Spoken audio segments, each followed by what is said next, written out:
కొలస్సీ పత్రిక 4వ అధ్యాయం 2వ వచనం నుంచి 4వ వచనం చదువుకుందాం.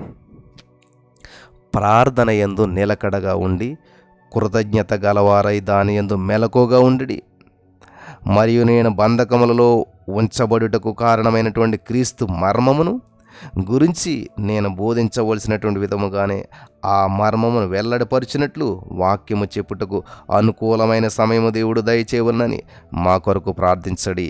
స్తోత్రం దేవా, ఈరోజు ఈ యొక్క వాక్య వెలుగును నడిపించి బలపరచమని, విత్తబడిచిన వాక్యం వ్యర్థం కాకుండా ప్రతి హృదయంలో నాటబడి ఫలించి నూరంతల పంట అనుభవించిన కృప చూపించమని నజరేయుడైన యేసుక్రీస్తు నామములో ప్రార్థించి నమ్మి పొందుకుని మా పరమ తండ్రి. ఆమేన్, ఆమేన్, హల్లెలూయా. ప్రియులారా, చాలా జాగ్రత్తగా మనం గమనించినట్లయితే ఇక్కడ ఒక అద్భుతమైనటువంటి సంఘటన దేవుడు తెలియజేస్తూ ఉన్నాడు. ప్రార్థన ఎందు నిలకడగా ఉండాలంటే అండి కృతజ్ఞత, నిలకడ, కృతజ్ఞత ఇవి చాలా ప్రాముఖ్యమైనటువంటివి అనమాట. చాలామందికి కృతజ్ఞత ఉండదు. ఈ రోజున దేవుని దగ్గర అద్భుతాలు పొందుకుంటారు, కృతజ్ఞత లేనటువంటి వారుగా వెళ్ళిపోతూ ఉంటుంటారు. చాలా జాగ్రత్తగా వినాలి ఈరోజు.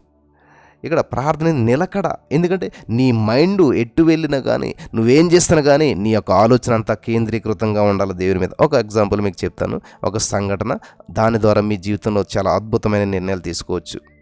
మానస అనేటువంటి మరి ఒక పాప ఉన్నది. మానస అనేటువంటి ఒక పాప ఏం చేసిందంటే తన స్నేహితురాలైనటువంటి స్రవంతి ఇంటికి వెళ్ళిందంట. ఈ స్రవంతి వాళ్ళ నాన్నగారు మరి బాబు గారు అనమాట. ఆయన చాలా మంచి రచయిత, చాలా చక్కటి రచయిత అనమాట. ఈ మానస ఈ తన స్నేహితురాలైనటువంటి వాళ్ళ నాన్నగారు ఆ బాబు చౌదరి అనేటువంటి ఆయన ఇంట్లోకి గదిలోకి వెళ్ళిందంట. ఆయన ఉండేటువంటి గదిలోకి వెళ్ళిందంట. మామూలుగానే వెళితే ఆ గదిలో ఎటు పక్క చూసినా కూడా ఒకే బోర్డు రాయబడి ఉన్నదంట, ఒకే బోర్డు కనిపిస్తూ ఉన్నదంట, ఒకే పదాలు ఎటు వైపు 4 వైపులు చూసినా కూడా అవే పదాలు ఆ బోర్డు మీద కనిపిస్తూ ఉన్నాయనట. ఏంటంటే, నీవు ఇప్పుడు చేసే పని నీ కథలకు సహకరిస్తుందా?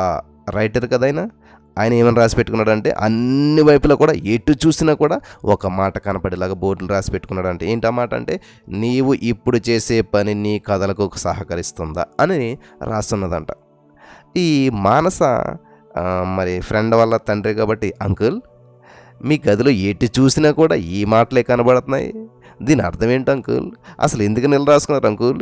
ఏదో ఒక పక్కన రాసుకుంటారు కానీ ఎటువైపు చూసినా కూడా ఇదే మాటలు కనిపిస్తూ ఉన్నాయి, నీవు ఇప్పుడు చేసే పని నీ కథలకు సహకరిస్తుందా అని చెప్పి రాసుకున్నారు. ఎందుకని అంకుల్ అని అంటే, అప్పుడు అందుకని ఆ యొక్క తండ్రి మరి తన కుమార్తె స్నేహితురాలైనటువంటి మానసతో చెప్తూ ఉన్నాడు అనమాట. ఏమనంటే, అమ్మా మానస, నేను కథా రచయితను, నేను రచయితను కాబట్టి నా యొక్క ప్రొఫెషన్, నా యొక్క వృత్తి, నా యొక్క ఇన్కమ్, నా ఆధారం అంతా కూడా ఈ కథలు రాయటమే. కాబట్టి నాకు ఆదాయము ఈ కథలు రాయడం ద్వారా వస్తుంది. కాబట్టి నేను ఏ పని చేసినా, ఏ పుస్తకం చదివినా అది నేను రాసే కథలకు సహకరించాలి. అలా సహకరించే పని నేనేం చేస్తాను, అలా సహకరించే పని నేనేం చెయ్యాలి. అందుకనే నన్ను నేను హెచ్చరించుకుంటూ ఉన్నాను. నన్ను నేను హెచ్చరించుకోవటానికి ఈ బోర్డు నేను పెట్టుకున్నాను.